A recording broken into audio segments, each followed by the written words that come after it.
بسم اللہ الرحمن الرحیم۔ السلام علیکم۔ آج کا جو موضوع ہے وہ ہے حج اور اس کی تیاری۔ مجھے اللہ تعالیٰ نے 2015 میں یہ سعادت بخشی کہ میں حج کر پایا، تو اس حج کے دوران میں نے جو مشاہدات کیے یا اس کی جو تیاری جو ہے اس کے اندر جو میں نے محسوس کیا کہ یہ تیاری کرنی چاہیے، تو میں نے سوچا کہ میں اپنا تھوڑا کنٹریبیوشن اس پہ کروں۔ ہو سکتا ہے کہ جو حاجی حضرات ہیں یا عازمین حج ہیں ان کو میری ان باتوں سے کوئی فائدہ پہنچ سکے۔ اب اس میں چونکہ ٹاپک تھوڑا لمبا ہے، اس لیے ہو سکتا ہے یہ ویڈیو لمبی ہو جائے، اور اس لحاظ سے میں کوشش کروں گا کہ اس کو اختصار کے ساتھ۔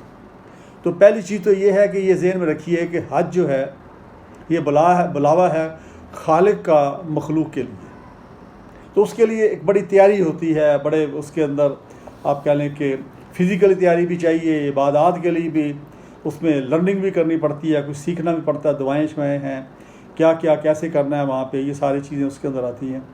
تو دعاؤں کا جو پورشن ہے وہ تو آپ کوئی بھی کتاب لے لیں، حج کے بارے میں بہت ساری کتابیں آپ کو مل جائیں گی جس کے اندر جو مصنون دعائیں ہیں، جو وہاں پہ مختلف جگہوں پہ دعائیں مانگی جاتی ہیں، دعائیں کی جاتی ہیں، تو وہ آپ اس کو دیکھ سکتے ہیں وہاں پہ۔ تو میں سٹارٹ لیتا ہوں کہ یہ پہلی چیز تو یہ ہے کہ جب آپ کا نام نکل آیا ہے قرآن اندازی میں، اگر آپ گورنمنٹ اسکیم کے تحت حج کرنے جا رہے ہیں یا پھر اگر آپ پرائیویٹ اسکیم کے تحت جا رہے ہیں، تو ظاہر بات ہے کہ وہاں پہ اگر آپ کا وہاں پر بھی آپ کا جو آپ کوالیفائی کر گئے ہیں اور آپ کے جو ڈاکیومنٹس وغیرہ آپ نے بندے دے دیے ہیں، تو یہ سمجھ لیں کہ یہ بلاوا آ گیا اللہ تعالیٰ کی طرف سے، کیونکہ وہاں پہ اسی کو بلایا جاتا ہے جس کی طلبی ہوتی ہے۔ جس کا نام نہ نکلے اس قرآن اندازی میں یا اس بار کسی وجہ سے ارینجمنٹ اس کے نہ ہو سکے حج کے لیے، تو اس کو بھی دل برداشتہ نہیں ہونا چاہیے۔ اس کا مطلب یہ نہیں کہ اللہ تعالیٰ اس سے ناراض ہے، اس کی باری ابھی نہیں آئی، اللہ تعالیٰ نے ابھی اس کو بلانا مناسب نہیں سمجھا، تو وہ اگلے سال یا اس سے اگلے سال جب بھی نیکسٹ موقع جب بھی اللہ تعالیٰ اپنی رحمت فرمائیں گے، اپنا کرم کریں گے، تو اس کو بلا لیں گے۔ تو اس لیے اس کو دس ہارٹ ہونے کی ضرورت نہیں ہے، اور ہو سکتا ہے اس کی یہاں پہ زیادہ ضرورت ہے اس دوران، اس لیے اللہ تعالیٰ نے اس کو وہاں پہ نہیں بلایا، تو اس لیے اس سے ڈس ہارٹ ہونے کی ضرورت نہیں ہے۔ اور جن کا نام نکل آیا ہے وہ کیا کریں، اس میں سب سے پہلی چیز تو یہ ہے جو جسمانی تیاری ہے۔ یہ ذہن میں رکھیے کہ آپ جا رہے ہیں خالق کی دعوت پہ، اور وہاں پہ نبی پاک کے آپ روزہ میں بھی جانا ہے، آپ ان کے مہمان ہیں، وہاں پہ اللہ کے مہمان ہیں، آپ نبی پاک کے مہمان ہیں۔ آپ نے جو بھی اپنی تیاری کرنی ہے، جو بھی آپ نے اپنا جو وہاں پہ طور طریقہ رکھنا ہے، اپنا بیہیویئر رکھنا ہے، وہ آپ نے میزبان کی شایان شان رکھنا ہے۔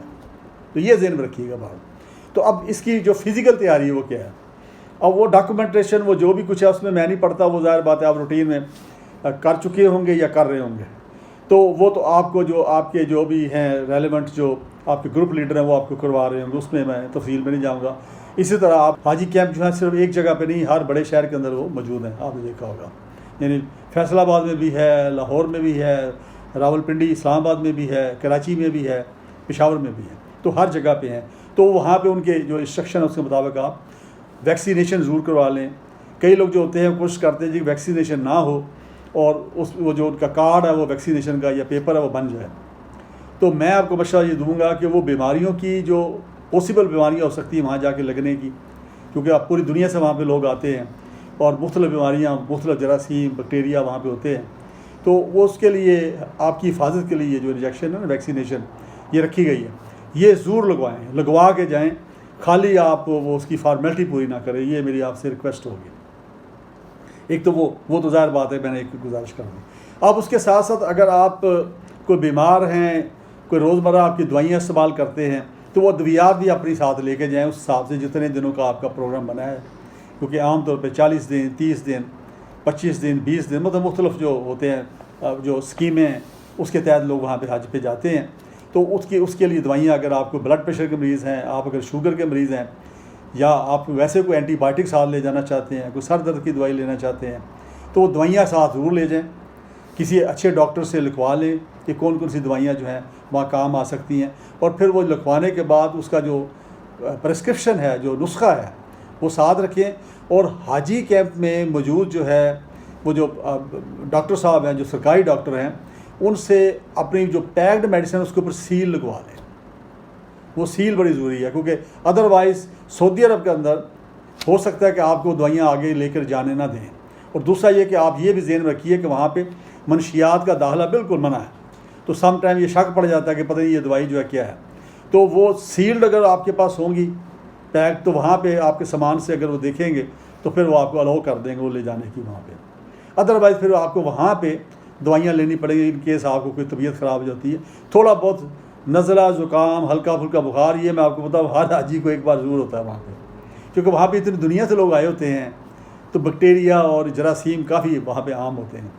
تو اس حساب سے آپ ہائیجینیکلی اپنے آپ کو الوف نہیں کر سکتے باقی لوگوں سے. تو اس لیے ایک آدھ بار یہ ضرور پرابلم ہوتا ہے. تو اس لیے بہتر ہے کہ یہاں سے لے کے جائیں. ایک تو یہ کہ آپ کو سستی میڈیسن یہاں سے مل جائیں گی, پلس یہ کہ آپ کو پتہ بھی ہوگا کہ کون سی میڈیسن. وہاں پہ اگر جائیں گے تو ظاہر بات ہے آپ ڈاکٹر کے پاس جائیں گے, ڈاکٹر صاحب جو ہوں گے جو بھی وہاں پہ آل دو پاکستان کے حاجی جو ہے جو منسٹری آف حج ہے انہوں نے وہاں پہ ہاسپٹل کا بندوبست کیا ہوتا ہے, ڈسپینسری کا بندوبست کیا ہوتا ہے. لیکن میرا مشورہ یہ میرا اپنا جو ذاتی تجربہ ہے اس کے تحت یہ ایک تو یہ کر لیں. جو آپ کو پتہ ہے احرام جو ہے مردوں نے وہ پہننا ہوتا ہے اور حج کے موقع پہ اور جاتے جب آپ نے عمرہ کرنا ہے وہاں پہ پہلے عمرہ کرنا ہے پھر حج کرنا ہے تو کئی صاحبان پھر دوبارہ دوسری جگہ سے جا کے واپس آ کے پھر ایک عمرہ کر لیتے ہیں. تو کم از کم 2 احرام ضرور لے کے جائیں, کیونکہ بعض کا ایک جو احرام ہے جو کپڑا ہے اس کو کوئی داغ لگ جاتا ہے کوئی اور وجہ بن جاتی ہے تو آپ تو فوری طور پر اس کو چینج کر لیں. اور اس کے بعد پھر یہ ہے کہ وہ پھر ایک آسانی کم از کم 2 ضرور لے جائیں. اور اس میں مشورہ دوں گا کہ مختلف لوگ ہوتے ہیں کئی ٹاول ٹائپ لے کر جاتے ہیں. ٹاول ٹائپ میں نے محسوس کیا خود ذاتی میرا ایکسپیرینس ہوا کہ اس سے تھوڑا سا گرمی زیادہ محسوس ہوتی تھی کہ وہاں پہ گرم ہوتا موسم.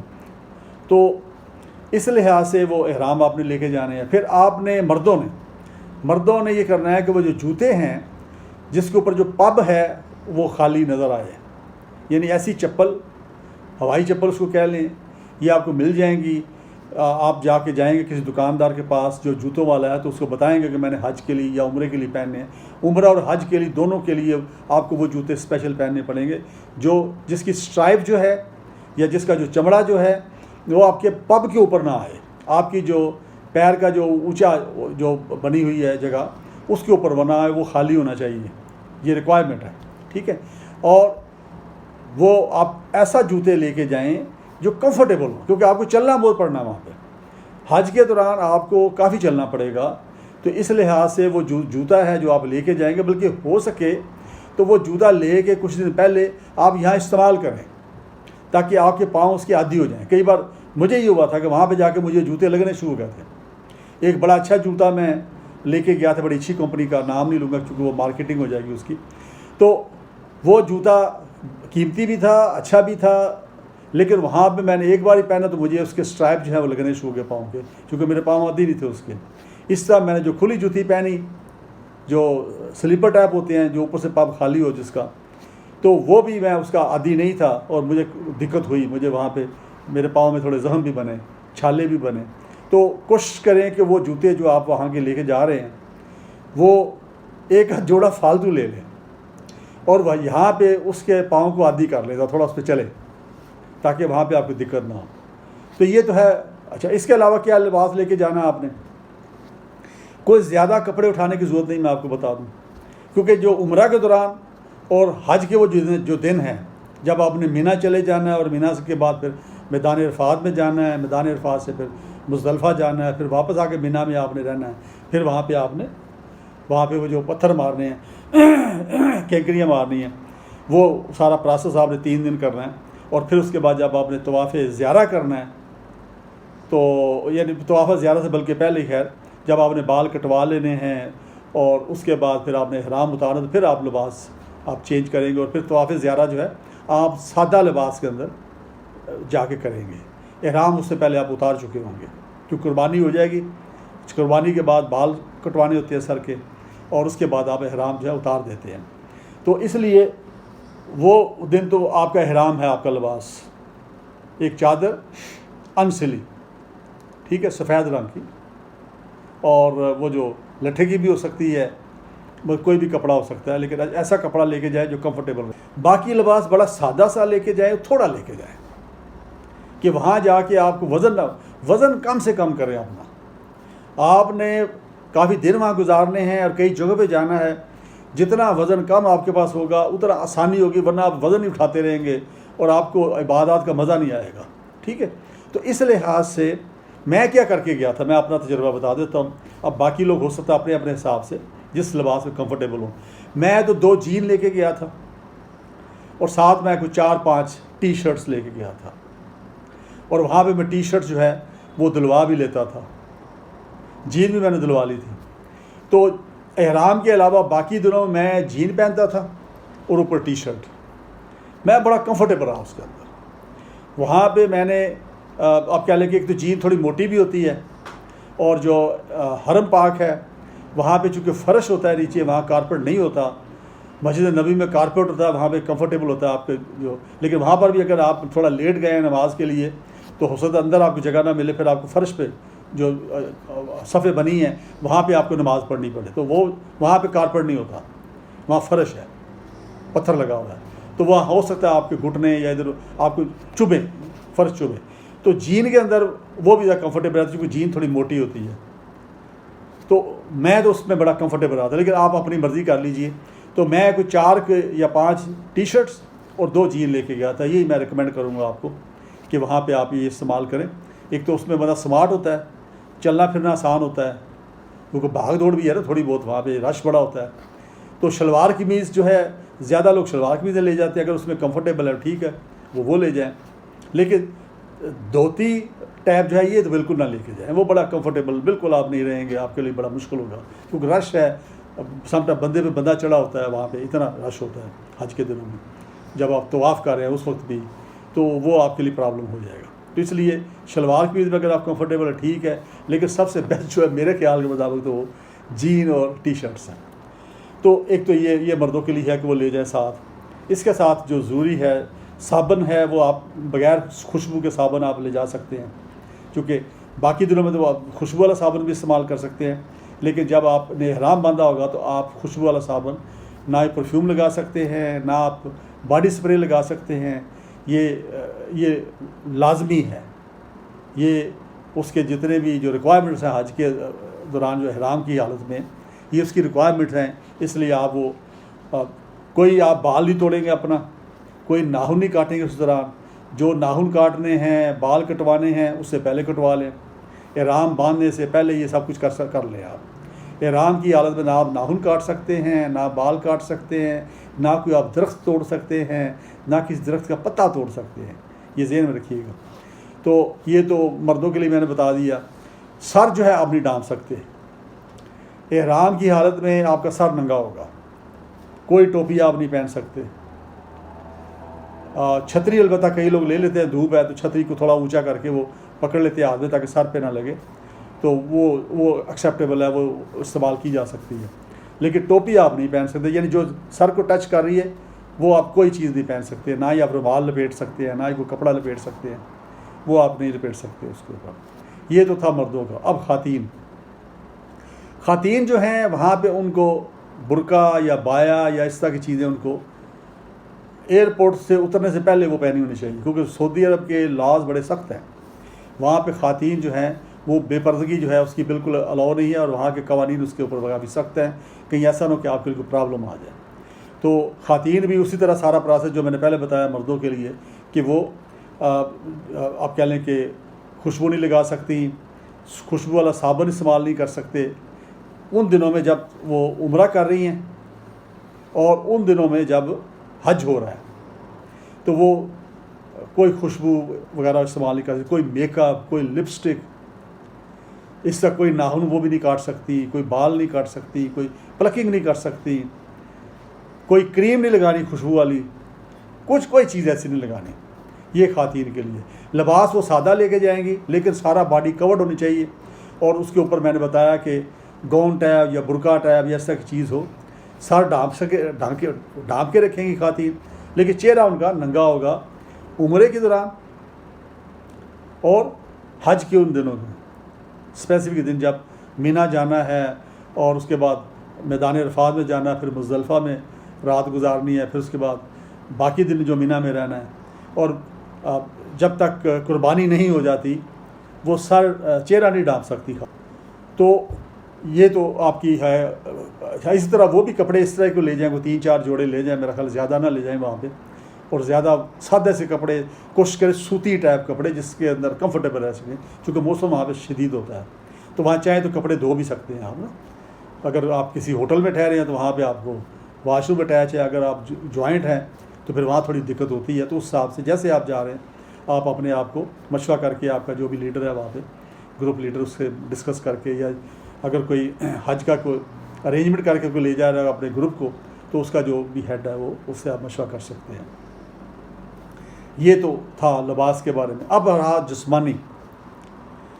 پہلے تو یہ ہے کہ کتابیں لے کے وہ جو متعلقہ حج کے بارے میں دعائیں ہیں اس کو دیکھ لیں، مختلف مواقع پہ کون سی دعائیں مانگنی ہیں، وہ ساری چیزیں اس میں آپ کے ویسے تو میں سمجھتا ہوں جو گروپ لیڈر ہے وہ آپ کو ساتھ ساتھ تربیت بھی دیتے رہیں گے، روز کا روز وہاں پہ بھی ایک دن پہلے وہ بتاتے رہتے ہیں کہ کل کیا کرنا ہے. اور کوشش کریں وہاں گروپ کی شکل میں آپ جائیں تاکہ سب کو پتہ ہو کہاں کیسے کرنا ہے. وہاں انڈیویجول جو ہے وہ بعض کا رستے بھی بھول جاتے ہیں، اس طرح کی چیزیں بھی ہوتی ہیں. اب باقی آپ کا جو فزیکل ہے وہ یہ ہے کہ دیکھیں آپ نے ہو سکتا ہے یہاں پہ کوئی نہ واک کرتے ہوں زیادہ ریگولرلی، نہ کوئی بھاگ دوڑ کرتے ہوں، ٹھیک ہے، کمفرٹیبل لائف ہوتی ہے نا یہاں پہ. اب ایسی صورت میں جب آپ حج کے لیے اپلائی کریں تو ساتھ ہی آپ اپنی واک شروع کر دیں، کئی کلومیٹر تک ڈیلی، کم از کم 1 گھنٹہ روز واک شروع کریں، صبح یا شام جب آپ کے پاس ٹائم ہے، کیونکہ وہاں آپ کو چلنا بہت پڑنا ہے، اور جب آپ کو چلنا بہت پڑنا ہے تو پھر آپ کو پرابلم ہوگا وہاں پہ. اگر یہ آپ چلنے کے عادی نہیں ہوں گے تو وہاں آپ کو گٹھلیاں پڑ جائیں گی، آپ کی ٹانگوں میں آپ کو دردیں ہوں گی، آپ کو جوڑوں کی دردیں شروع ہو جائیں گی. خاص طور وہ لوگ جو بڑی عمر کے ہیں ان کے لیے خاص طور پہ میں کہتا ہوں، ینگ تو پھر بھی چلے فٹ ہوتے ہیں، تو وہ جو ہے یہاں پہ جو ہی حج کے لیے اپلائی کر دیں تو ان کو چاہیے کہ ساتھ ہی وہ یہ واک کرنا شروع کر دیں. وہاں پہ جب آپ پہنچ جائیں گے تو آج کل چونکہ 2 طرح سے ہوتا ہے، کچھ لوگ جو ہے وہ سیدھا جاتے ہیں جدہ سے پھر مکہ جاتے ہیں، کچھ لوگ جو ہیں وہ سیدھا جاتے ہیں، کچھ فلائٹس جو ہیں وہ مدینہ منورہ جاتی ہیں. جو مدینہ منورہ جاتے ہیں ظاہر بات تو پہلے پھر اب نبی پاک کے روضہ پہ جاتے ہیں اور پھر وہاں پہ کچھ دن گزارتے ہیں، آلموسٹ 8-10 دن وہاں پہ گزارے جاتے ہیں. اور وہاں سے پھر جب چلتے ہیں تو پھر وہ مدینہ سے نکلتے ہی ایک جگہ ہے جہاں سے آپ احرام میں آ جاتے ہیں، بلکہ ہوٹلوں میں احرام لوگ پہن لیتے ہیں، لیکن وہ جو نفل ہیں 2 جو احرام پہننے کے ساتھ پڑھے جاتے ہیں وہ پھر نکلتے ایک مسجد ہے وہاں پہ، وہ آپ کے قافلے کے جو لوگ ہیں وہ آپ کو وہاں پہ رکیں گے، وہاں پہ آپ وضو کریں گے اور وہ نیت کر لیں گے آپ عمرے کی، اور ساتھ وہ 2 نفل پڑھیں گے، اور پھر اس کے بعد وہاں سے روانگی ہوگی مکہ کی طرف. لیکن اگر آپ جدہ کی طرف سے جا رہے ہیں تو ریکمینڈڈ یہ ہوتا ہے کہ بھی ایئرپورٹ پہ ہی جہاز کے اندر ہی آپ جو ہیں، بلکہ جہاز پہ سفر کرنے سے پہلے ہی آپ احرام کی حالت میں آ جائیں، اور اس کے بعد پھر آپ جب جدہ پہنچیں گے، جدہ سے پھر مکہ پہنچیں گے، پھر جاتے ہی آپ کو پہلے عمرہ کرنا ہوگا. ویئر ایز کہ جب جو مدینہ جائیں گے وہ مدینہ سے جب مکہ پہنچیں گے تو ان کو وہاں پہ جا کے پہلے عمرہ کرنا پڑے گا، سیدھا عمرہ کرتے ہیں جا کے. تو اسی طرح پھر عمرے کا بھی وہ طریقہ کار ہے کہ وہاں پہ طواف کیا جاتا ہے، پھر اس کے بعد سعی کی جاتی ہے صفا اور مروہ کے درمیان، اور پھر اس کے بعد جو ہے وہ اس سے پہلے نفل ادا کیے جاتے ہیں، اور پھر اس کے بعد آپ جا کے پھر بال کٹواتے ہیں. اور کئی لوگ تھوڑے سے بال کٹوا لیتے ہیں، کئی پورا اس کو کر لیتے ہیں، آپ کہہ لیں کہ گنج کروا لیتے ہیں، پورا سر صاف کروا لیتے ہیں. جنرلی یہ ہے ریکمینڈڈ ویسے یہی ہے. تو خواتین جو ہے وہ کچھ لٹس ہوتی ہیں وہ کاٹ لیتی ہیں، وہ ساری آپ کو اس کی کتاب میں مل جائے گا. تو یہ آپ کا عمرہ ہو جائے گا، پھر اس کے بعد آپ عام لباس میں آ جائیں گے وہاں پہ. اس کے بعد پھر آپ انتظار کریں گے جب وہ ٹائم آئے گا آپ کو مینا جانے کا، تو مینا جانے سے پہلے پھر آپ احرام میں آئیں گے، پھر وہ حج کے ایام شروع ہو جائیں گے. اب وہاں پہ جب آپ پہنچیں گے تو اس میں جو خواتین ہیں اس کے بارے میں نے پہلے بتا دیا کہ چہرہ ان کو کھلا ہوگا، سر ڈھانپ سکیں گی، چہرے پہ کپڑا نہیں لگنا چاہیے ان کو عمرے کے دوران اور حج کے ایام کے دوران.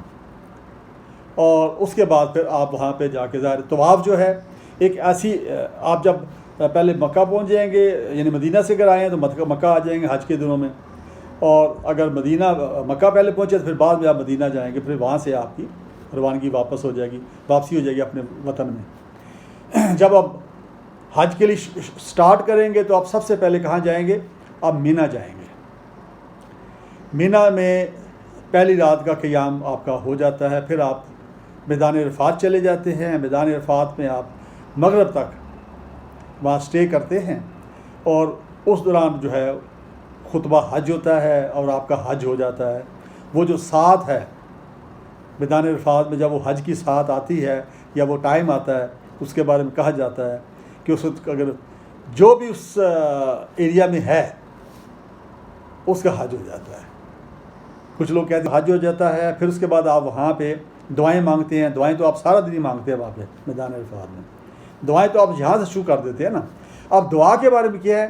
عربی میں یاد ہے تو وہ پڑھے، اردو میں اگر پڑھنا چاہتے ہو اردو میں پڑھیں، پنجابی میں پڑھیں، دعا کریں، آپ انگلش میں دعا کریں، کیونکہ ساری زبانیں اللہ تعالیٰ جانتے ہیں اور وہ سنتے ہیں، تو بڑا ایک عجیب سما ہوتا ہے۔ اب آپ دیکھیے کہ مکہ کے اندر، اچھا اب وہ آپ نے جب عرفات سے آپ فارغ ہو گیا تو آپ وہاں سے مغرب کے بعد آپ نکل پڑتے ہیں وہاں پہ مزدلفہ میں آپ نے رات قیام کرنا ہے۔ مزدلفہ میں آپ جو ہیں رات میں جو آپ جب مزدلفہ جائیں گے تو مزدلفہ کے اندر آپ نے رات قیام کرنا ہے، اور اس کے دوران آپ نے کینکریاں اکٹھی کرنی، جو آپ نے جمرات کو مارنی ہے۔ جا کے جمرات میں جانا ہے، صبح آپ نے وہاں جا کے کینکری مارنی، ایک شیطان کو کہہ لیں، ٹھیک ہے؟ وہ آپ کو وہاں بتا دیں کہ کون سا پہلے کون سا بعد میں، یہ میں اس کو ڈیٹیل میں نہیں جا رہا، ادروائز یہ ویڈیو بڑی لمبی ہو جائے گی۔ آپ نے وہاں سے کنکریاں اکٹھی کر لینی ہے، ٹھیک ہے؟ اور وہ کنکریاں اکٹھی کر کے وہاں پہ اس میدان میں آپ کو مل جائیں گی کنکریاں۔ اس پہ عام طور پہ وہ ایک تھوڑی سی پوٹلی سی بنا لیتے ہیں لوگ، اس کے اندر وہ ڈال لیتے ہیں تاکہ 3 دن کی کنکریاں ان کے پاس آ جائیں، اور وہ پھر اس کے بعد وہ پہلے دن جا کے جب مزدلفہ سے صبح یعنی جو آپ فجر پڑھ لیتے ہیں تو فجر پڑھنے کے بعد پھر آپ وہاں سے چل پڑتے ہیں۔ بڑا رش ہوتا ہے، اور وہ سیدھا پھر لوگ جو ہیں وہ جمرات کی طرف جاتے ہیں، جن کو عام زبان میں شیطان بولتے ہیں، جو 3 شیطان ہیں۔ تو وہاں جا کے آپ نے ایک شیطان کو کنکری مارنی ہے، اور کنکریاں مارنے کے بعد آپ نے آگے جا کے آپ کو بہت سارے وہاں پہ کٹنگ کرنے والے نائی مل جائیں گے آپ کو۔ دائیں بائیں میدان عرفات سے نکلتے سامنے جائیں گے تو بالکل سامنے عزیزیہ علاقہ کہلاتا ہے۔ اس سے پہلے وہ جو علاقہ ہے وہاں پہ آپ کو وہ روڈ سی بنی، رائٹ اور لیفٹ میں بہت سارے حجام بیٹھے ہوتے ہیں۔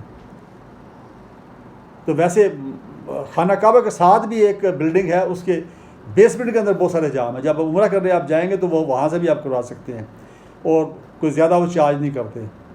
تو یہ جو آپ کو رائٹ اور لیفٹ جو حجام بیٹھے ہوتے ہیں، یہ میرا خیال ہے کہ سیزنل حجام ہوتے ہوں گے۔ تو پر اینی وے بہت سارے لوگ انہی سے پھر وہ آپ کہہ لیں کہ بال صاف کروا لیتے ہیں۔ اور بال کٹوانے سے پہلے ضروری ہے کہ قربانی ہو چکی ہو۔ اب قربانی جو ہے، جب آپ ابھی میدان مینا کی طرف ابھی نہیں جاتے تو اس سے پہلے وہاں پہ ارینجمنٹ یہ ہوتا ہے کہ وہاں پہ اعلانات ہو رہے ہوتے ہیں، مختلف سٹال لگے ہوتے ہیں جو قربانی کرنے کے لیے، فیسیلیٹیشن کے لیے مختلف تنظیمیں وہاں پہ ہیں۔ تو آپ کا جو گروپ لیڈر آپ کو بہتر گائیڈ کرے گا۔ اور کئی لوگ جو ہے تو کہتے ہیں جی ہم نے خود اپنے قربانی کرنی، وہ بھی کریں، بالکل کریں اگر پاسبل ہے۔ اور لیکن زیادہ تر پھر لوگ یہ ہوتا ہے کہ وہاں سے پرچیاں لے لیتے ہیں، ان کو پیسے دے دیتے ہیں قربانی کے، بکروں کی جتنے انہوں نے کرنے ہیں، اور اس کے اوپر ٹائم وہ لکھ دیتے ہیں کہ اتنے بجے قربانی ہو جائے گی۔ تو جو ٹائم انہوں نے لکھا ہے، عام طور پہ یہ دیکھنے میں آیا ہے، تجربے میں آیا ہے کہ وہ ٹائم کی پابندی کرتے ہیں۔ لیکن پھر بھی اگر تھوڑا ٹائم آپ اوپر گزار دیں، اس سے آدھا گھنٹہ یا گھنٹہ اوپر کر لیں تو کوئی حرج نہیں ہے احتیاطاً۔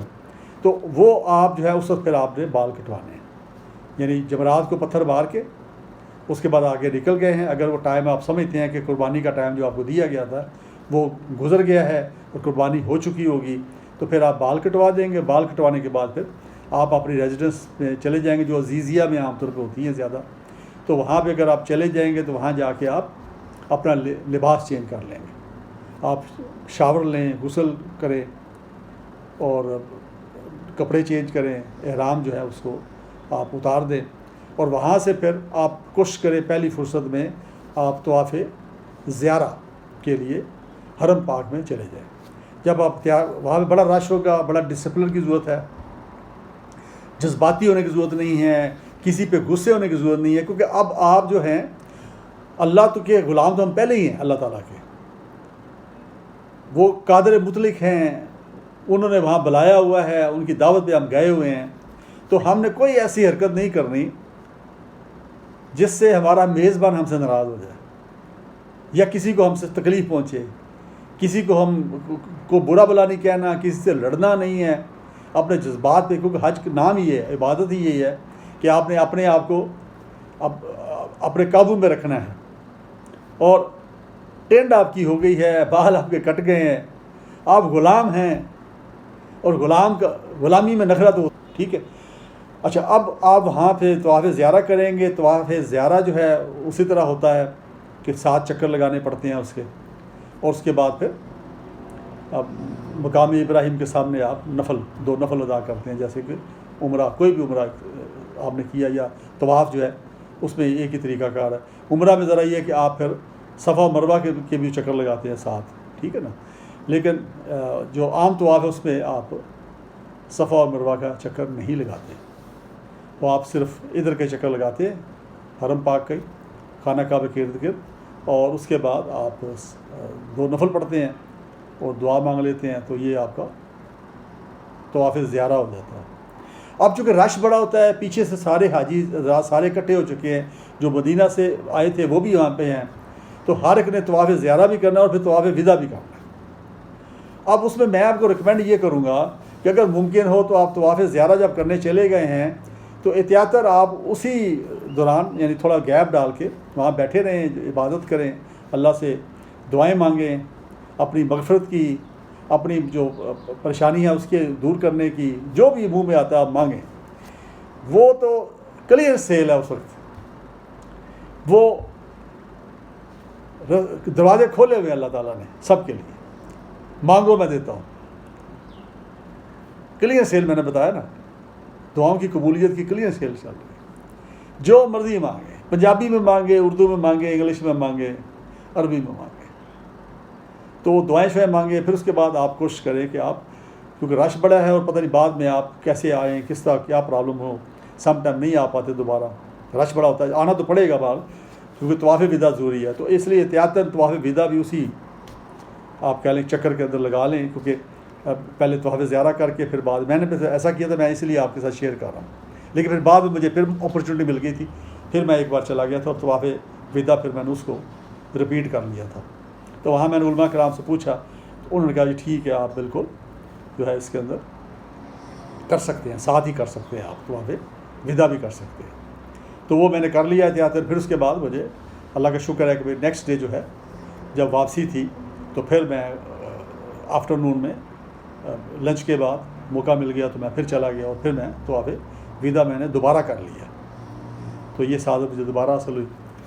تو وہ کر کے تاکہ آپ کا جو برڈن ہے یا آپ کی جو عبادات ہے وہ کمپلیٹ ہو جائیں، برڈن تو نہ کہیں اس کو کہیں کہ آپ کی عبادات کا جو پروسیس ہے، کیونکہ طواف وداع ضروری ہے نا، وہ آپ کر لیں، اس کے بعد پھر دوبارہ اپرچونٹی ملے دوبارہ بھی کیا جا سکتا ہے۔ کچھ لوگ یہ بھی کہتے ہیں جی کہ آپ رش کم کریں، طواف زیارہ کریں اور نکل آئیں، اور اس کے بعد طواف وداع کے لیے دوبارہ جائیں، تو وہ بھی بات درست ہے، لیکن اس پہلو سے کہ بھی پتہ نہیں بعد میں کتنا رش ہو، کیا صورتحال ہو۔ اچھا، اب جب آپ مدینہ شریف میں ہیں تو وہاں پہ آپ جو ہے نبی پاک کے مہمان ہیں، اور جس کے مہمان ہوتا ہے بندہ اس کی شایان شان وہاں پہ اپنا بیہیویئر رکھتا ہے، لباس، گفتار، عبادات۔ وہ موقع ایسا ہے کہ جس موقع پہ آپ کو جو ہے وہ شاید دوبارہ نہ ملے ہمیں نا، کیونکہ ظاہر بات ہے پتہ نہیں ہم دوبارہ جا پاتے ہیں نہیں جا پاتے، تو وہاں پہ کوشش کریں میکسیمم آپ جتنی بھی عبادات کرنی ہیں یا نمازیں پڑھنی ہیں وہ آپ مسجد نبی کے اندر پڑھیں۔ وہاں پہ ریاض الجنہ ایک جگہ ہے، بڑی متبرک اور بڑی اہم جگہ ہے، اس کے بارے میں کہا جاتا ہے کہ وہ جنت کا ٹکڑا ہے، یعنی نبی پاک نے فرمایا تھا کہ وہ حصہ جو ہے وہ ایکچولی جو اس وقت کی اوریجنل مسجد تھی، مسجد نبی، جب نبی پاک وہاں پہ دنیا میں موجود تھے، ظاہری طور پہ بھی موجود تھے، تو اس وقت وہاں پہ وہ نماز ہوتی تھی، مسلمان اکٹھے ہوتے تھے، اور آپ کا حجرہ مبارک بھی ساتھ ہی تھا۔ تو وہ جو ایریا ہے اس کے بارے میں نبی پاک نے فرمایا تھا کہ یہ جنت کا ٹکڑا ہے، یعنی جب قیامت آئے گی تو اس سے پہلے یہ وہاں سے اٹھا لیا جائے گا اور اس کو جنت کے حصے جنت کے اندر لگا دیا جائے گا، اس کا جو پورشن بن جائے گا۔ تو وہ بڑی متبرک جگہ ہے، وہاں رش بڑا ہوتا ہے، بڑا پیشنس کا کام لینا پڑتا ہے۔ آپ پیشنس سے کام لیں، آپ تھوڑا سا صبر کریں تو موقع مل جاتا ہے۔ ویسے میں آپ کو بتا دوں، کیونکہ مجھے تو ویری نیکسٹ ڈے، پہلے دن تو ہم شام کو پہنچے تھے، ویری نیکسٹ ڈے جو ہے مجھے موقع مل گیا تھا، جمعے کا دن تھا، اور جمعے کے بعد میں ریاض الجنہ جا سکا تھا۔ اس کے بعد مجھے ڈیلی وہاں پہ، جب تک میں مدینہ منورہ میں رہا، مجھے ڈیلی موقع ملتا رہا اور میں چلا جاتا تھا۔ وہاں پہ مختلف وہ مینیج کر رہے ہوتے ہیں، وہاں پہ کے پولیس والے یا سیکیورٹی والے، وہ آپ کو مینیج کر کے دیتے ہیں اور باری باری موقع دیتے ہیں کہ ہر کوئی شخص جو ہے وہ اس کے اندر داخل اور نوافل ادا کر سکے، اور پھر دوسرے سے ان کو نکالتے بھی رہتے ہیں تاکہ اگلے آ جائیں اس میں۔ لیکن جگہ چونکہ تھوڑی ہوتی ہے اس لیے، بٹ کئی لوگوں کو موقع نہیں بھی ملتا، یہ بھی ہے۔ تو اینی اب وہاں پہ آپ نے آپ کا طرز عمل اب ایسا ہونا چاہیے کہ جو کسی کے لیے تکلیف کا باعث نہ، چونکہ وہاں پہ تو ہم پچھلے گناہ معاف کروانے گئے ہیں اور محبت کا اظہار کرنے کا، اور نبی پاک کے پاس موجود ہیں، نبی پاک وہاں موجود ہیں، سب اتفاق کرتے ہیں کہ وہاں نبی پاک جو ہے موجود ہے، کیونکہ نبی جو ہوتے ہیں وہ قبر میں زندہ ہوتے ہیں، ٹھیک ہے۔ تو اب وہاں پہ آپ یہ محسوس کریں کہ وہ آپ کو دیکھ رہے ہیں، اس لیے آپ کا جو طرز عمل ہے وہ اس طرح کا ہو کہ نبی پاک کو برا نہ لگے۔ تو یہ ذہن میں رکھیے گا، یہ تو وہ تھا۔ اب جو ہے طواف، اس کے بارے میں تھوڑا بات زیادہ زور دینا چاہتا ہوں۔ طواف ایک واحد عبادت ہے جو آپ صرف مکہ میں ہی کر سکتے ہیں، خانہ کعبہ کے اندر ہی کر سکتے ہیں۔ باقی تمام عبادات جو ہیں، نمازیں ہیں، نفل ہیں، آپ کہیں بھی پڑھ سکتے ہیں، دنیا کے کسی بھی حصے میں۔ آپ 5 وقت نماز پڑھیں، کہیں بھی پڑھیں، آپ افریقہ میں ہیں، آپ ایشیا میں ہیں، آپ یورپ میں، امریکہ میں، جہاں بھی آپ ہیں، آپ پڑھ سکتے ہیں، آپ کو اپرچونٹی ہے۔ اسی طرح آپ کو نفل پڑھنا چاہتے ہیں، اس طرح اگر قرآن پاک کی تلاوت کرنا چاہتے ہیں، تسبیح پڑھنا چاہتے ہیں، کچھ بھی پڑھنا چاہتے ہیں۔ لیکن طواف جو ہے وہ صرف ایک ہی جگہ پہ ہوتا ہے، وہ حرم پاک میں ہوتا ہے، وہ اللہ کا جو گھر ہے اس کے گرد ہی ہوتا ہے۔ اس لیے جب تک آپ وہاں پہ موجود ہیں مکہ کے اندر، کوشش کریں ایز مینی ایز، جتنی بار آپ چاہیں، جتنی بار آپ کی ہمت ہو، آپ طواف کرتے رہے، کیونکہ وہ عبادت جو ہے وہ آپ اور کہیں نہیں کر سکتے، آپ نے وہیں کرنی ہے، اور کہیں آپ کو وہ نہیں ہو سکتی۔ تو موقع کا فائدہ اٹھائیے اور وہاں سے اللہ تعالیٰ کے سامنے اپنی مناجات، معافی مانگیں، اپنے تمام گناہ جو پیچھے ہو چکے ہیں، جانے میں انجانے میں، وہ اس کی معافی مانگیں، آئندہ کے لیے مغفرت مانگیں، آئندہ کے لیے اپنی اصلاح کی وہاں پہ عزم کریں، اور دنیاوی جو باتیں نہ کریں، کاروباری باتیں نہ کریں، ٹیلی فونوں پہ ٹائم کم ضائع کریں، بہت اشد ضروری جو رابطہ ہے وہ کریں۔ کہیں آپ نے اگر اطلاع دینی ہے کہ جی اپنی خرید بتانی وہ اس حد تک کریں آپ، لیکن یہ نہیں ہے کہ جی آپ وہاں بیٹھ کے چیزوں کے ریٹ پوچھتے رہیں۔ اگر آپ، میرے ساتھ کچھ حضرات ایسے تھے جو بزنس کلاس سے تھے، تو وہ وہاں پہ بزنس بھی تھوڑا بہت ڈسکس کرتے رہتے تھے، اس طرح کی چیزیں ہوتی تھیں۔ تو وہ ساری زندگی آپ کے پاس پڑی ہے، جب آپ واپس آئیں گے آپ کا ساری اپرچونٹی ہے۔ وہ ٹائم میکسیمم جس کام کے لیے آپ گئے ہیں اسی پہ سرو کریں، اور ہر وقت منہ میں پڑھتے رہیں، قرآن پاک کی تلاوت کریں، واعظ و نصیحت کا بندوبست کریں، ایک دوسرے کو بتاتے رہیں، اور اللہ سے معافیاں مانگیں، گڑ گڑا کے معافیاں مانگیں، سجدے کریں۔ وہ موقع پتہ نہیں پھر دوبارہ آنا کہ نہیں آنا۔ کئی لوگ ایسے ہوتے ہیں کہ جو زندگی میں ایک بار جا پاتے، کئی تو وہ ہیں بیچارے جو ایک بار بھی نہیں جا پاتے، ان کے پاس استطاعت نہیں، کوئی حج اس کے لیے فرض ہے۔ یہ ذہن میں رکھ لیے کہ جو استطاعت رکھتا ہے فائنینشلی اینڈ فزیکل، جسمانی طور پہ بھی اگر وہ فٹ ہے، کئی بار ہوتا ہے کئی لوگ فٹ نہیں ہوتے لیکن ان کا بیٹا لے گیا ہے، بھائی لے گیا ہے، ٹھیک ہے، تو وہ بھی حج ان کا ہو جاتا ہے۔ لیکن کئی ایسے ہوتے ہیں جن کے پاس ایسا بندوبست نہیں ہوتا، تو وہ فزیکلی اس پوزیشن میں نہیں ہوتے کہ وہاں جا سکیں۔ تو یہ ایک بہت بڑی بلیسنگ ہے اللہ تعالیٰ کی، بہت بڑا کرم ہے جس کو یہ اس کا موقع ملتا ہے، اس کا پورا بھرپور فائدہ اٹھائیے، اور وہاں پہ بھرپور طریقے سے عبادات کریں، اس کا حق ادا کریں عبادات کا، اور دعائیں مانگیں جتنی مانگ سکتے ہیں۔ کوئی کنجوسی نہ کرے، کیونکہ اللہ تعالیٰ بھی دعائیں قبول کرنے کی کنجوسی کبھی بھی نہیں کرتے بہرحال۔ اور وہاں تو پھر میں نے بتایا کہ کلیئر سیل ہے منظوری کی، وہ ہر وقت وہاں پہ مناظر اگر آپ جائیں گے آپ کو اندازہ ہوگا کہ نور ہی نور ہے ہر طرف، پوری دنیا سے لوگ آپ کو، کالے بھی ملیں گے، گورے بھی ملیں گے، ہر طرح کے ملیں گے آپ کو، اور سب جو ہیں ایک ہی مقصد کے لیے آئے ہوئے ہیں. وہ نبی پاک کے مہمان ہیں اگر مدینہ میں، تو اگر مکہ میں تو اللہ کے مہمان ہیں، اور وہاں پہ اسی کام کے لیے آئے ہیں، حج کے لیے آئے ہیں. اور حج کی عبادت سارے اسی طرح کر رہے ہیں جو ہم، یعنی وہاں پہ آپ یکسانیت دیکھیے کہ وہ نمازیں ایک ہی طرح پڑھی جا رہی ہیں، ایک ہی صف میں کھڑے ہو کے پڑھی جا رہی ہیں. بہت بڑا کو امیر ترین آدمی بھی ہے تو وہ بھی اسی طرح ہے وہاں پہ، جو بہت غریب ترین شخص ہے وہ بھی اسی طرح وہاں پہ ہے. تو جو کہتے ہیں کہ ایک ہی صف میں کھڑے ہو کے سارے محمود و ایاز، نہ کوئی بندہ رہا نہ کوئی بندہ نواز، یہ صحیح کیفیت وہاں پہ ہوتی ہے. ہر کوئی جو ہے عام آدمی ہوتا ہے وہاں پہ، ہر کوئی جو ہے اس کو خود ہی وہاں پہ عبادت کرنی پڑے گی، طواف اس کو خود ہی کرنا پڑے گا، میدان عرفات اس کو خود ہی جانا پڑے گا، مزدلفہ میں رات اس کو خود ہی گزارنی پڑے گی. وہاں پہ کوئی آپ کہہ لیں کہ شخص متبادل وہاں پہ یہ کام نہیں کر سکتا. ٹھیک ہے، تو اس کو اپرچونیٹی کو فائدہ اٹھائیں.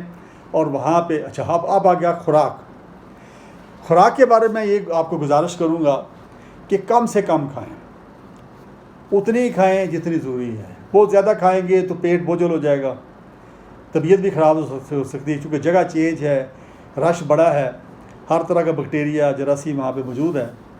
تو جہاں پہ اتنے لوگ ہوتے ہیں آپ کو پتہ ہی ہے، تو صفائی ستھرائی بعض کا اس کا بھی پرابلم آ جاتا ہے. جو اگر آپ جنرل کیڈر میں گئے ہوئے ہیں، عام مطلب ایک اسکیم کے تحت گئے ہیں، اگر آپ ہوٹلوں میں گئے ہیں، آپ پرائیویٹ اسکیم میں تو وہ تو آپ کمفرٹیبل ہوں گے، آپ کو اٹیچ باتھ والے کمرے مل جائیں گے نا، تو وہ تو آسانی ہے.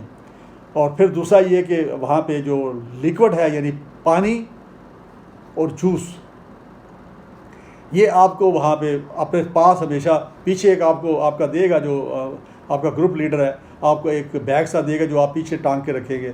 وہ جب آپ اندر جائیں گے، مدینہ شریف میں آپ جائیں گے، آپ مکہ میں حرم پاک کے اندر جائیں گے تو جوتے اتار کے اس کے اندر آپ ڈال لیں گے، کیونکہ جوتے وہاں پہ عام طور پہ گم جاتے ہیں. کئی بار جو بندہ نکلتا ہے وہ بجائے ڈھونڈنے کو جو بھی سامنے آیا پہن کے نکل جاتا ہے. وہ کوئی چوری نہیں کر رہا تھا، لیکن یہ کہ وہاں پہ سچویشن ایسی ہوتی ہے، رش بڑا ہوتا ہے. اور میرے اپنے جوتے ریپلیس ہو گئے تھے، سیم رنگ کے سیم ٹائپ کے تھے جوتے، وہ کوئی اور صاحب پہن گئے، تو میرے تھوڑے نئے تھے باہر، تو ان کو جو نظر آیا باہر، ان کی نیت میں مجھے کوئی شک نہیں ہے، ان کو نظر آیا ان کا یہ میرے ہی ہوں گے، انہوں نے پکڑا پہن لیے چلے گئے. تو مجھے ان کے نظر آئے جو تھوڑے پرانے تھے، تو میں پھر وہ پہن کے پھرتا رہا وہاں پہ. تو بیشتر یہ ہوتا ہے کہ آپ کا جو بیگ ہے پیچھے آپ نے ٹنگا ہوا ہے، وہ آپ کو آپ کا جو معلم بھی دے دے گا، یہ آپ کے جو ہوتے ہیں گروپ لیڈر وہ بھی دیتے ہیں عام طور پہ. اس کے اندر آپ یہ چیزیں رکھیں، ایک بوٹل پانی کی رکھیں لازمی. ڈی ہائیڈریشن بہت ہوتی ہے، خاص طور جہاں رش ہوتا ہے، جہاں پہ آپ ریاض الجنہ جانا تو رش لگا ہوا ہے اور سارے زور لگا کھڑے ہیں وہاں پہ. وہاں کئی بار میں نے دیکھا ہے کہ وہ اگر ڈی ہائیڈریشن ہوگی تو میں نے نیچے گرتے ہوئے بندے دیکھے ہیں، اور جب بندہ وہاں نیچے گر جاتا ہے تو بڑا مشکل ہے اس کا بچنا، بڑی اموات ہو جاتی ہے اس موقع میں. تو پانی کی بوتل پیچھے رکھیں، کوشش کریں رش سے بچیں. لیکن پھر اگر رش میں جانا ہے تو پھر اپنے آپ کو قائم رکھیے، فزیکلی اپنے آپ کو. اس لیے کہتے ہیں حج جو ہے اس وقت بہتر ہوتا ہے جب آپ فزیکلی بہتر ہوں، کیونکہ پھر آپ آسانی سے اپنے آپ کو وہاں پہ اس کے اندر ایڈجسٹ بھی کر سکتے ہیں، چلا بھی سکتے ہیں، فزیکل ایکٹیویٹی بھی کر سکتے ہیں. تو پانی، جوس، اگر آپ کو شوگر وغیرہ ہے، ڈائبٹیز ہے، تو پھر جوس جو ہے وہ ایسے نہ لیں جو میٹھے ہیں. لیکن ادروائز لسی وہاں ملتی ہے وہ آپ لیں، وہاں پہ بہت کچھ وافر قدار وہاں سے ملتا ہے، یہاں سے لے جانے کی ضرورت نہیں ہے. اور پھر اس کے بعد وہاں سے آپ دو چیزیں لاتے ہیں. جب طواف وداع بھی ہو جاتا ہے تو آپ کا حج کمپلیٹ ہو جاتا ہے نا، وہ سارے اس کے جو بھی ریچولز ہیں وہ کمپلیٹ ہو گئی ہیں. اب آپ نے وہاں سے چلنا ہے تو آپ نے دیکھا تبرکات کے طور پہ وہاں سے کچھ لوگ کوئی کپڑا بھی لے جاتے ہیں، وہ بھی مستعمل ہے، اس میں کوئی حرج نہیں ہے، آپ اگر لا سکتے ہیں گفٹ. وہاں کے چونکہ مدینہ منورہ میں شاپنگ لوگ کرتے ہیں عام طور پہ، وہاں پہ بازار بھی لگتے ہیں. اسپیشلی فرائیڈے کو میں نے دیکھا خواتین جو ہیں وہاں پہ بہت ساری آتی ہیں، عربی خواتین، تو وہ وہاں پہ جو مسجد نبی اس کے ساتھ ایک روڈ ہے اس کے اوپر وہ بازار بھی لگ جاتا ہے، جیسے ہمارے یہاں اوپن بازار نہیں چھاپڑیاں والے لگاتے ہیں جیسے، تو وہ اس طرح چھاپڑیاں تو نہیں تھیں، لیکن انہوں نے اپنے کپڑے شپڑے لگا کے، لیڈیز سوٹ ہوتے ہیں، مردوں کے ہوتے ہیں، وہ وہاں پہ لے، تو وہ اگر لانا چاہتے ہیں آپ گفٹ لے آئیں بے شک. لیکن دو چیزیں تو ہم لاتے ہی لاتے ہیں نا، ایک ہے کھجوریں اور دوسرا ہے آب زمزم. کھجوروں کے بارے میں آپ کو یہ ریکمینڈ کروں گا کہ مدینہ منورہ میں کھجوریں زیادہ اچھی مل جاتی ہیں اور سستی بھی ملتی ہیں. میں نے اندازہ لگایا, میں نے خود بھی کھجوریں مدینہ منورہ سے لی تھیں. اب وہاں پہ دو طرح کے ارینجمنٹ ہے. کچھ تو وہاں پہ بک بھی کروا دیتے ہیں لوگ. وہاں پہ کھجوریں کی کمپنی ہیں جا کے آپ اپنی کھجوریں بک کروا لیتے ہیں, ویٹ کروا کے ان کے حوالے کر دیتے ہیں, وہ آپ کو بک کر دیں اور پاکستان میں آپ کے ایڈریس پہ ڈلیور ہو جاتی ہے. اس کے اوپر ظاہر بات ہے کچھ ایکسپینسز پڑیں گے آپ کو. اگر آپ نے زیادہ لانی تو وہ ریکمینڈڈ ہے. اگر تھوڑی لانی ہے تو آپ ایک ساتھ کوئی چھوٹا سا بیگ ضرور لے کے جائیں جو کھجوروں کے کام آئے, یا وہاں سے خرید سکتے ہیں. پھر ٹوپیاں لوگ لیتے ہیں وہاں پہ, تسبیحاں لیتے ہیں. تسبیحوں کے لیے میں آپ کو بتا دوں کہ وہاں پہ جو مکہ ہے, حرم پاک کے باہر اگر نکلیں تو سامنے وہ جو کلاک ٹاور ہے اس کے نیچے شاپنگ ایریا ہے, دکانیں ہیں, وہاں سے لے سکتے ہیں. اس کے ساتھ ایک پیچھے چلے جائیں, تھوڑا سا بازار ہے, تو وہاں بلکہ تھوڑی سستی چیزیں مل جاتی ہیں, پرفیوم مل جاتے ہیں سستے, یہ تسبیحاں مل جاتی ہیں, ٹوپیاں مل جاتی ہیں. پھر اس کے علاوہ آپ کہہ لیں عزیزیہ کے اندر بھی جس دن وہ حج کا سلسلہ چل رہا ہوتا ہے تو وہاں پر بھی کئی عرب خواتین ہوتی ہیں, وہ وہاں پہ انہوں نے اسٹال لگائے ہوتے ہیں, مردوں نے لگائے ہوتے ہیں. وہاں سے آپ شاپنگ کر سکتے ہیں ان کی. جائے نمازیں آپ وہاں پہ خرید سکتے ہیں. ٹھیک ہے, تو کھجوریں جو ہے میں ریکمینڈ کروں گا مدینہ سے لے لیں, کیونکہ وہاں پہ ذرا ایک آسانی ہے. وہاں کھجور مارکیٹ ہے ایک, وہ آپ کسی سے پوچھیں گے ٹیکسی والے سے تو آپ کو وہاں پہ لے جائے گا. تو وہاں پہ بہت ساری دکانیں اب جو ہول سیل میں کھجوریں بیچ رہی ہوتی ہیں, تو وہاں ان سے خریدیں یا وہاں سے بک کروا لیں. آب زمزم جو ہے وہ آپ کو ایئرپورٹ پہ مل جائے گا. آپ کو کہیں سے پہلے کیری کرنے کی ضرورت نہیں کہ آپ آب زمزم نہ بھرتے رہیے گا. وہاں پہ آپ ایئرپورٹ جب پہنچیں گے جدہ ایئرپورٹ پہ, تو وہاں پہ آپ کہہ لیں کہ مختلف جگہوں پہ وہ اس کا بندوبست کیا ہے سعودی گورنمنٹ میں, اور اس کی پیمنٹ ہے. تو آپ اتنی پیمنٹ دے کے جتنی چاہیں بوتلیں, وہاں پیکڈ بوتلیں ہوتی ہے, جیسے ٹیٹرا پیک ٹاپ ہوتا ہے نا, وہ مٹیریل کی بنی ہوتی ہیں, بریک نہیں ہوتی اتنی آسانی سے, اسی طرح وہ جہازوں کے اندر بھی لوڈ کی جاتی ہیں اور پہنچ جاتی ہیں اپنے منزل مقصود تک. پھٹی ہوئی میں نے دیکھی کوئی کہ پھٹ گئی ہوں. تو وہ آپ جتنا لانا چاہتے ہیں آپ وہاں پہ وہ پے کرتے ہیں, اتنی باٹل وہ آپ کو دے دیتے ہیں. جو پھر بعد میں آپ جب جہاز میں آتے ہیں, اب جہاز کے اندر جو سامان کی لمٹ ہے وہ ذرا ذہن میں رکھ لیجئے گا کہ کتنا ویٹ آپ لے جا سکتے ہیں, کیونکہ ایکسٹرا ویٹ اگر ہے تو آپ اگر افورڈ کر سکتے ہیں تو اس کو آپ کو پے کرنا پڑے گا. وہ وہاں پہ جو ایئر لائن ہے, چاہے وہ پی اے اے ہے, چاہے سعودی ایئر لائن ہے, میں ایمریٹس پہ گیا تھا, تو جو بھی ایئر لائن ہے ان کی جو پالیسی اس کے مطابق آپ کو ایکسٹرا جو ویٹ ہے اس کا پے کرنا پڑے گا. اگر پے کر سکتے ہیں تو کوئی حرج نہیں ہے. ادروائز کوشش یہ کریں کہ آپ ویٹ اس کے اندر ہی رکھیں جتنا آپ کو الاؤ ہے, تو پھر آپ کو آسانی رہے گی. اس طریقے سے پھر آپ وہاں سے جب آپ سفر شروع کریں گے, یا تو آپ مدینہ سے واپس آ رہے ہیں, مکہ سے پہلے گئے ہیں, یا پھر آپ پہلے مدینہ شریف گئے ہیں, مدینہ منورہ گئے ہیں, اور وہاں سے آپ مکہ گئے ہیں. مکہ سے پھر آپ ظاہر ہے جب حج آپ کا ہو جائے گا تو پھر آپ جدہ میں جائیں گے. جدہ سے جو حج پروازیں ہیں وہ چل رہی ہوتی ہیں, وہاں بھی بڑا ڈسپلن رکھنے کی ضرورت ہے. رش بڑا ہوتا ہے, دھکم پیل کرنے کی ضرورت نہیں ہے, کسی جھگڑا کرنے کی ضرورت نہیں ہے, بڑے سکون کے ساتھ, کیونکہ سب نے آ جانا ہے. تھوڑا بہت لیٹ ہو سکتا ہے بندہ, لیکن آج سب نے جانا ہوتا ہے. جس چیز کی فلائٹ جو ہے شیڈیولڈ ہے وہ اس پہ چلا جائے گا. تو اس طریقے سے وہاں پہ آپ اپنا سامان بک کرائیں, بورڈنگ کارڈ لیں, اور پھر اس کے بعد آپ ساتھ دعائیں کرتے رہیں, اللہ کا ذکر کرتے رہیں اور عبادات کرتے رہیں ساتھ ساتھ. اور پھر اس کے بعد آپ ظاہر بات ہے کہ جدہ سے پھر وہ جو حج ٹرمینل ہے وہاں سے عام طور پہ ڈائریکٹ جہاز نہیں وہاں سے اڑتے, بلکہ وہاں سے وہ بسوں کے اندر ڈال کے آپ کو پھر وہ جو دوسرا ٹرمینل ہے جدہ کے اندر ہی اسی کے اندر ہی ہوتا ہے, وہ ایئرپورٹ کے اندر ہی آپ کہہ لیں, تو وہاں لے جاتے ہیں. وہاں ایئر کرافٹ کھڑے ہوتے ہیں, وہاں پہ آپ بیٹھ جاتے ہیں, اور اس طرح سے آپ کا جو وہاں کا سفر ہے وہ ختم ہو جاتا ہے. پھر اپنے اپنے گھروں میں آپ آ جاتے ہیں واپس. آپ کے عزیز و کار کئی بار لینے کے لیے آئے ہوتے ہیں عام طور پہ, اگر نہیں لینے آئے تو آپ ظاہر ہے آپ خود گھر پہنچ جاتے ہیں. اب جو ہے اس کے اوپر جو آگے جو بات ہے کہ جی حج کے بعد کیا کرنا ہے, وہ اگر میں اس پہ تفصیل میں نہیں جاؤں گا, کافی لمبی بات ہو گئی ہے, تو وہ میری ایک الگ ویڈیو ہے. اگر آپ دیکھنا چاہیں تو میرا جو یوٹیوب چینل ہے اس کے اندر وہ پڑی ہے آپ اس کو چاہیں سبسکرائب بھی کر سکتے ہیں یوٹیوب چینل کو میرے کو, تاکہ آپ جو بھی میری ویڈیوز ہیں جس کے اندر میرے ٹی وی پروگرامز ہیں وہ بھی اگر وہاں پہ اپلوڈ ہوتے ہیں تو وہ آپ کو پتہ چل جائے گا, انٹیمیٹ ہو جائے گا. اگر آپ بیل آئیکن کو بھی آپ ساتھ کلک کر دیں گے تو وہ جو میری ویڈیو ہے کہ حج کے بعد کے موضوع پہ ہے، وہ آپ وہاں سے دیکھ لیجیے گا کہ آپ نے کیسے کرنا ہے۔ مین چیز سمپل یہ یاد رکھیے کہ آپ وہاں سے حج کر کے آئے ہیں اور اللہ تعالیٰ نے آپ کو ایک اور موقع دے دیا، اور آپ اس طرح سے وہاں سے آئے ہیں کہ آپ ماں کے پیٹ سے جو ابھی پیدا ہوئے ہیں، یعنی آپ کے تمام گناہ معاف کر دیے گئے ہیں۔